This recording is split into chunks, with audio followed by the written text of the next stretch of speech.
بسم اللہ الرحمن الرحیم۔ یہاں تشریف لیں، اپنا عنوان بیان کریں۔ محمد آصف، کلاس اولا۔ السلام علیکم ورحمۃ اللہ وبرکاتہ۔ نحمده ونصلی علی رسوله الکریم، اما بعد فاعوذ باللہ من الشیطان الرجیم، بسم اللہ الرحمن الرحیم۔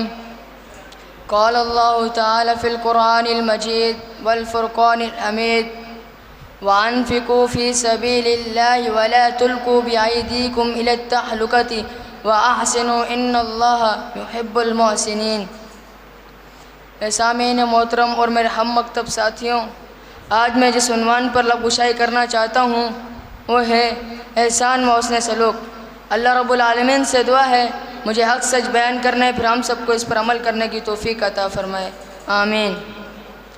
سامعین محترم، اللہ تعالیٰ کی راہ میں خرچ کرو اور اپنے ہاتھوں کی ہلاکت میں نہ پڑو، اور سلوک و احسان کرو۔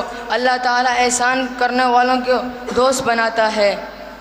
اللہ رب العزت نے احسان کرنے کے قرآن مجید میں کئی حکم جاری فرمائے ہیں، ان میں سے ایک حکم یہ ہے وَأَحْسِنُوا، احسان کرو، اور اس کے ساتھ اللہ رب العزت نے احسان کرنے کی فضیلت بیان کی ہے۔ إِنَّ اللَّهَ يُحِبُّ الْمُحْسِنِينَ، اللہ تعالیٰ احسان کرنے والوں کے ساتھ محبت کرتا ہے۔ یوں تو احسان کرنے والوں کو اتنا ہی کافی ہے کہ اللہ تعالیٰ احسان کرنے والوں سے محبت کرتا ہے۔ اللہ رب العزت نے اس احسان کرنے کی فضیلت پہ اکتفا نہیں فرمائی، بلکہ کئی جگہ قرآن مجید میں بلا تاخیر کئی جگہ بیان کیا ہے۔ سورۃ مائدہ میں فرمایا فَأَثَابَهُمُ اللَّهُ بِمَا قَالُوا جَنَّاتٍ تَجْرِي مِن تَحْتِهَا الْأَنْهَارُ خَالِدِينَ فِيهَا وَذَلِكَ جزاء المحسنین۔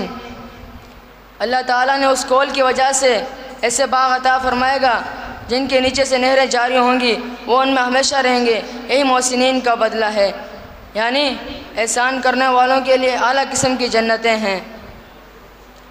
اللہ تعالیٰ نے سورۃ النحل میں ارشاد فرمایا ان اللہ مع الذین اتقوا والذین هم محسنون،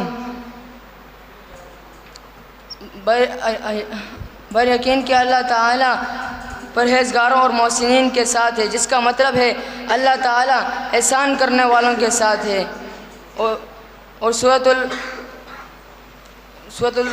بنی اسرائیل میں فرمایا وَأَحْسِنُوا